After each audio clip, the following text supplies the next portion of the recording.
Assalomu alaykum fiziklar. Demak, biz shu paytgacha tushgan milliy sertifikat savollarini tahlil qilishni boshlaymiz. Birinchi savolimiz oson masala berilgan. Demak, bizga tezlik berilyapti. 1,8 kilometr taqsim minutni metr taqsim sekundda ifodalashimiz kerak. Buning uchun nima qilamiz?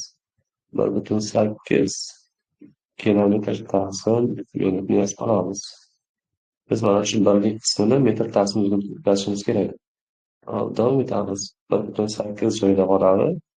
Kilometrni mana bu yerda ko'rsatilgan metrga o'tkazishim kerak. Bu ming metr bo'ladi. Mahrajda esa minut berilgan. Minutni esa mana bu yerdagi sekundda ifodalashim kerak.